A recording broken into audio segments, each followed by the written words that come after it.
Rowland Academy, parents, guardians, students, staff, and community members. Please take a few moments to watch this important Zoom presentation regarding the upcoming schedule change for Rowland Academy, effective March 7th, 2022. We are working in collaboration with our superintendent and the administration to find effective solutions to address the teacher shortage that Rowland and other schools across our state and nation are experiencing. For questions or additional information, please contact our school office. Thank you. So my name is Mr. Turman. I am the superintendent of the Harrisburg School District. This is my first year in Harrisburg. Been at the job probably for about 8 months, and I'll be very honest with you. The decision we had to make was Rowland was probably one of the toughest decisions that I had to make as superintendent this school year. This is not ideal. This is really not what we would want for our scholars.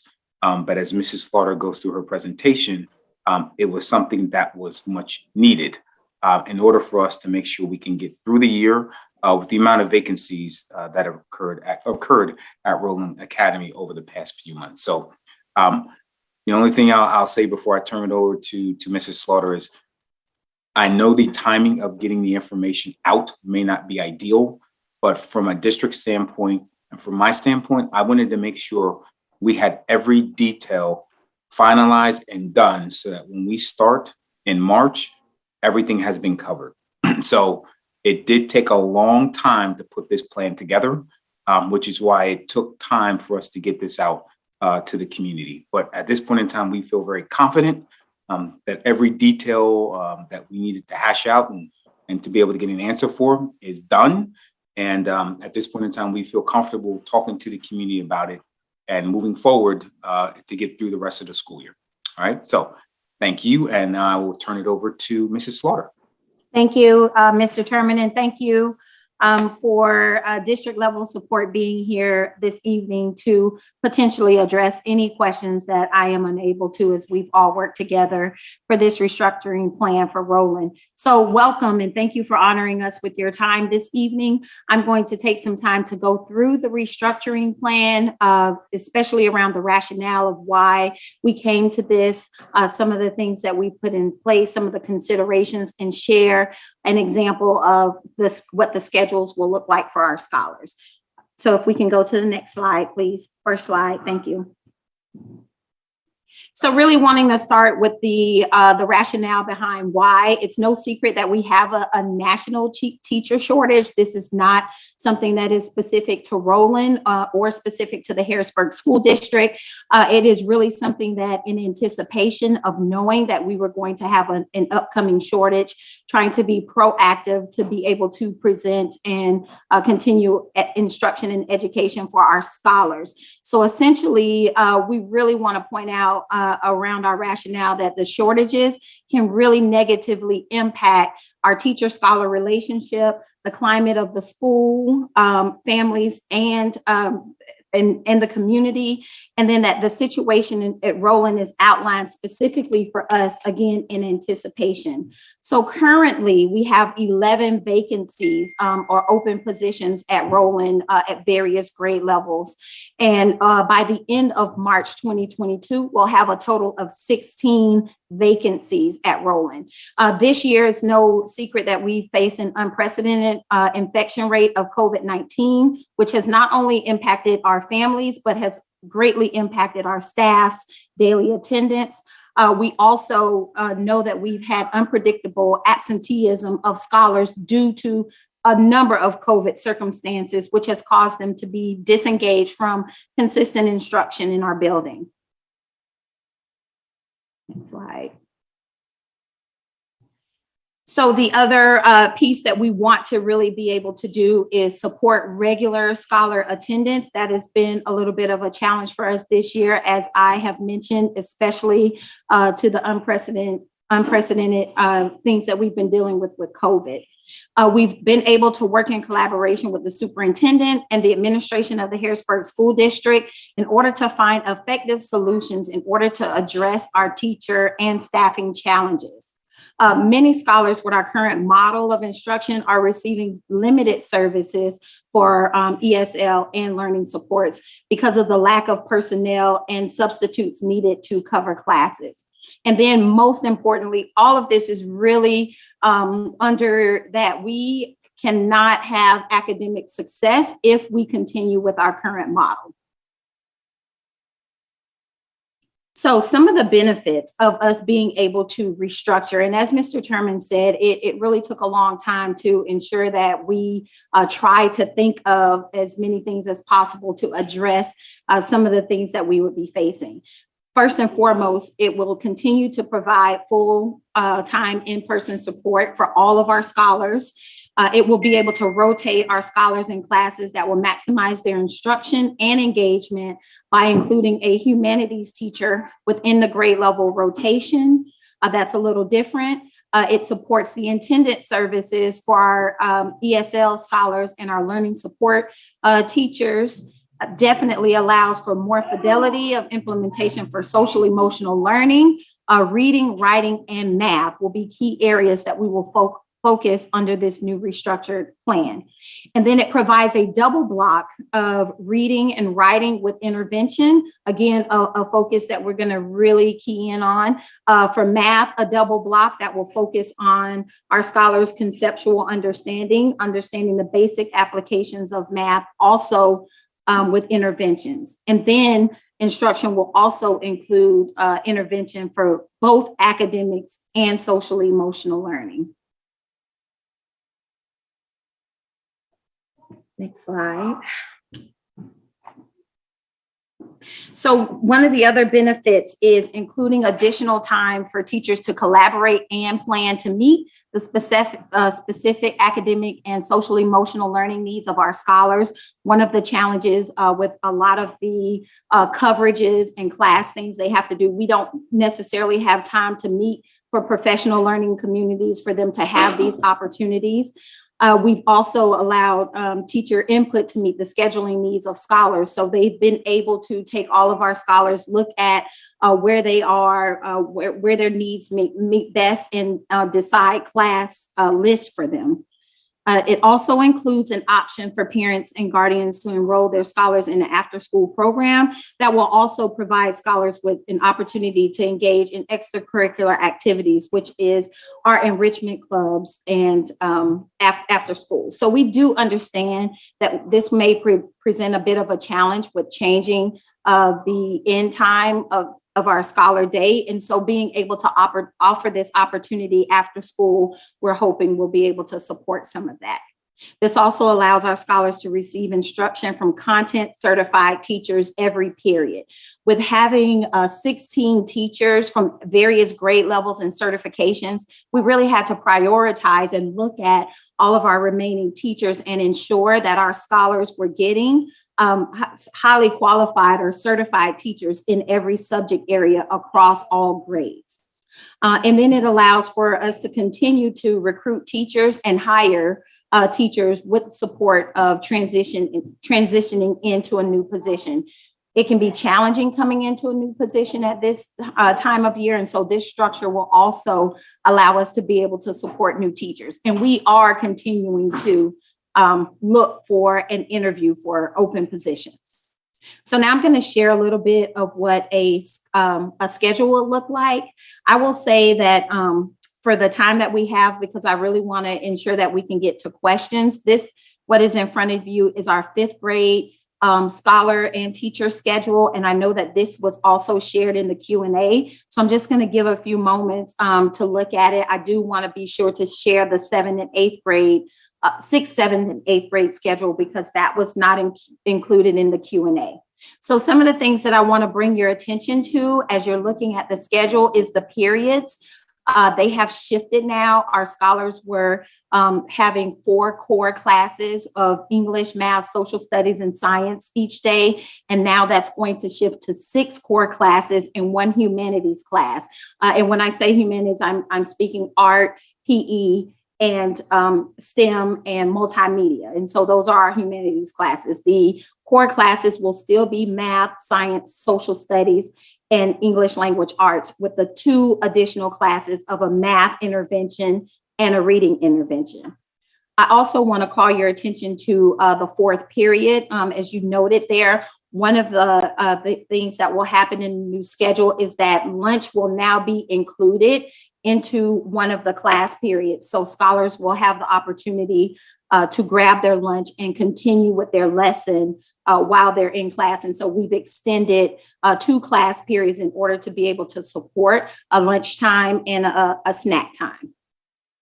At the end of the day, I want to call your attention to from 2:10 to 2:40, our teachers will have their uninterrupted lunch because they will be giving up their lunch period in this new schedule in order to be able to effectively support our scholars.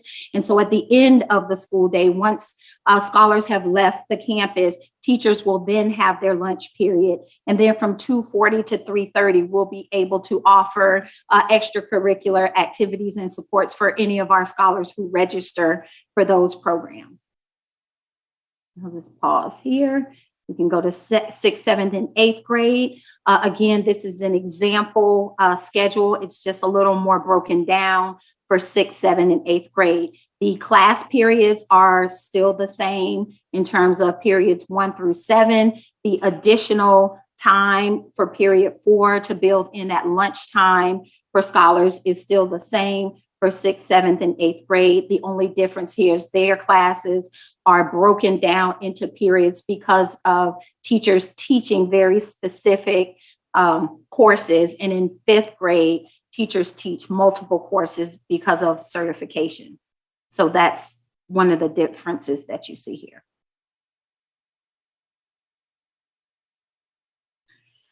So in doing this restructuring plan, we really had to think about the considerations that we had to think about initially, and that will still be in place once this plan starts. So what we do know and had to consider was that our teacher pupil ratio will increase. You heard me say that we'll be losing 16 teachers in multiple grade levels. And so if you were to multiply anywhere from 20 to 25 scholars per class, the teachers that are remaining will have increased class sizes. Scholars will no longer receive all humanities courses. We were able to rotate them every marking period to change humanities courses. For the last 62 days of this schedule, they will have just one humanities course, which would be either art, either multimedia, or physical education. Many scholars under this current model may still receive limited ESL and learning support services due to potential absences. And so while we are being proactive to put a plan in place for the number of openings that we have, we still have to address, continue to mitigate any challenges that we may have as a result of COVID for teachers having to deal with their own personal situations, or scholars as well. Other considerations is that all classrooms will have a Pennsylvania certified and highly qualified teacher. But in case of absent teachers, as you just heard me mention, we will still need to devise a plan to provide coverage. Other considerations for teachers, similar to our scholars, is having a larger roster of scholars. That we are hopeful that the extended time at the end of the day will not only allow them to collaborate and plan, have opportunities to plan for instruction and intervention for their scholars, but will also be able to help them address some of the additional class load with grading papers, returning phone calls, all of the things that they're still responsible for, or still will be responsible for, but now with added scholars to their rosters. The plan at this day and time considers resignations and staffing shortages as of January 31st. And upon implementation, it is our hope that we should be able to maintain having a classroom teacher for the remainder of the school year. And we also had to consider limited teacher movement based on highly qualified certification. So you heard me say we had to look at certification areas of all of the teachers who are remaining in comparison to all of our teachers who have resigned and the staff openings that we already had to ensure that our scholars had appropriately certified teachers in every classroom. We were able to do that without very much movement from teachers shifting from a grade level to another grade level. And so we were very pleased about that. We were concerned about that initially, but due to certifications, we've been able to have very little movement of teachers across grade levels. And then transportation. So school will end earlier than the other schools, and we will be offering programs after school for scholars who currently ride the bus. So we wanted to make sure that that would still be a service that we could provide. And then the logistics of providing lunches in the middle of the day. This is something that we have not encountered before. And so, we are going to give ourselves some grace, and everyone has committed to work together for the success of this plan. And we're really looking forward to the outcomes that we're going to get from it. And then the after school program, we will continue to outreach and partner with community organizations to support after school programs, and then limiting the number of scholars that are attending our program at Rowland because it's based on teacher and program availability, scholar engagement, and safety.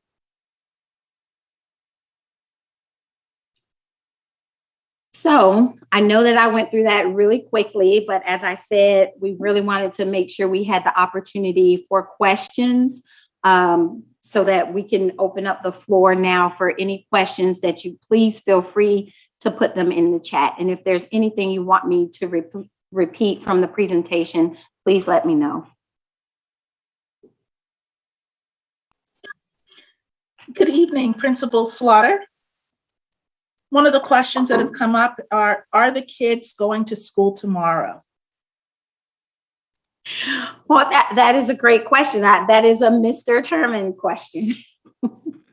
And the answer is, it's okay for me to say part of it is, we are going to send out a message tonight. So you're kind of getting this a little bit early, that we're going to have a 2-hour delay, especially for our high school students who some of them get on the road and walk to school very early in the morning, just to make sure that, by the time we make the announcement, some of those students aren't walking to school. So at this point in time, we're just doing a 2-hour delay. I will be up very early in the morning with other superintendents in the area to determine what it looks like in Dauphin County and what the solution is going to be from there. Thank you. At this time, I don't see any other questions. For those in attendance, there should be a Q&A button on your Zoom toolbar if you want to add your question there.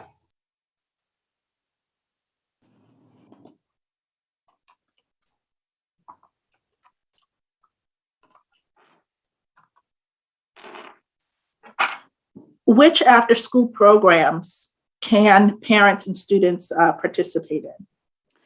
So we're very excited that this year we offered enrichment clubs throughout the school day for different things like art, music, car fixing, machinery, beading, different things. And so it depends on the teacher availability and the clubs that are going to be available. That information will be put out the middle of next week. We had initially said that we were going to put applications out on the 7th, but we do now have enough teachers that have, we've garnered enough interest in order to be able to offer spots to at least 225 of our scholars. So that information will come out at the beginning of next week. And so scholars will be able to register for clubs and choose the club of their interest. We're looking at about 15, maybe 20 scholars per club.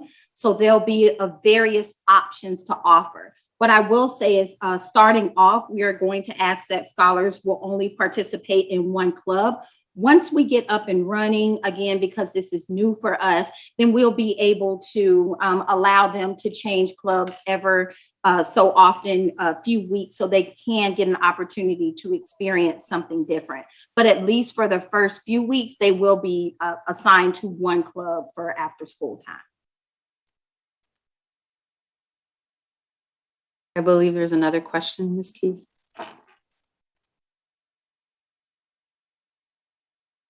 Okay, I'm not seeing that. Is it in Spanish? If it is, can you please read it? Nope, not in I Spanish. can read it. Go ahead. No, go ahead, Mr. Norman. Okay, so one of the questions was, is Rowland going to offer tutoring to the kids that need it? Yes, that will still continue. That is another opportunity. Teachers currently offer tutoring right now for some scholars that do remain after school to work with some teachers as needed. That will still continue, and we'll actually have a better opportunity with the new schedule to be able to support teachers. So that is something that will continue. Another question is, can you briefly review the new schedule? There's a participant who wasn't there for the beginning part of that. Yes, absolutely. Is there a specific grade level? What we have up is the 6th, 7th, and 8th grade. It is very similar to the 5th grade schedule, except that teachers teach multiple courses in the 5th grade, and in 6th, 7th, and 8th, they teach individual core courses. So scholars will have a total of 7 periods a day. If I can call your attention down to the periods down the left-hand side of the schedule, they'll have 7 periods with an extended 4th period and an extended 7th period in order to provide lunches and snacks during those extended periods. They will have a total of 6 core classes: English language arts, math, science, social studies. They will have math intervention, and they will have a reading and writing intervention, as well as a humanities class, which is considered art, multimedia, or physical education. At the bottom, you'll see one of the things that I talked about was that teachers will be giving up their lunchtime during our day in order to support the schedule and support our scholars. So at the end of the day, from 2:10 to 2:40, teachers will have their uninterrupted lunchtime. Scholars who will be remaining for after school will be in the cafeteria doing some extracurricular activities until teachers are done with their are done with their uninterrupted lunchtime. And then clubs and extracurricular activities will happen from 2:40 to 3:30. Thank you, Ms. Slaughter. Another question in the chat. According to the most recent school board meeting, there will be additional resignations on or around March 15th. I believe Ms. Slaughter stated that this plan accounted for teachers up until January 31st, 2022. Do you believe this presentation will be sufficient after March and with pending PSSA testing? I thank you for that question. One of the reasons why we wanted to implement this plan early is because of PSSAs, and we wanted scholars and teachers to get used to a different schedule and not have to move and have substitutes throughout assessment time. And so that's one of the reasons why we wanted to start this early. In regards to the resignations that we have received for Rowland, we've accounted for those teachers that have resigned as of January 31st, and probably one other that I received after, which isn't actually a resignation. A teacher's just taking some time off. This should be able to account and carry us through the end of the year, barring we have any unforeseen incidents where a teacher has to immediately leave for something personal or something of that nature. But in regards to resignations and open positions, the way, according to our ability to retain a teacher for a number of days, should we receive resignations after this point, we should be able to retain those teachers at least through PSSAs and up to the end of the year. So we feel very confident about that, again, barring any unforeseen issues that may happen with teachers who just walk, Thank you, Ms. Slaughter. Another question, how many grades per class will be allowed? So we have 4 grade levels in Rowland: 5th grade, 6th grade, 7th grade, and 8th grade.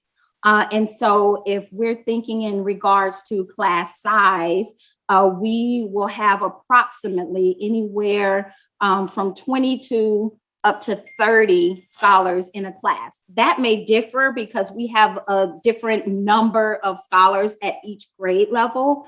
And so some classes may be a little bit smaller in certain grade levels, and some may be a little bit larger because of our the total number of scholars that we have in each grade level. That also doesn't account for any new scholars that we get. So right now, where our class sizes sit are anywhere between 22 all the way up to 30, and maybe even 31 in a class or two.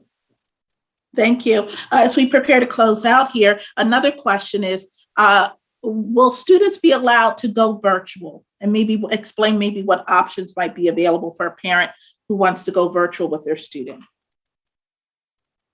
And so those options haven't changed in regards to what our district currently offers. Parents are able to go online and register or fill out an application for Cougar Academy, which is a blended model that our district offers, and HVLA, which is a virtual model that our district offers. And so that has not changed. Parents still have the opportunity to go online, find out more information about those programs to see if that is something that would best meet the needs of our scholars and have the opportunity to enroll there. But as for Rowland, we will not be virtual unless it's like inclement weather, or something that we're dealing with in that nature. Thank you. And the last question for this English session is, how will you and your staff identify each child's weakness?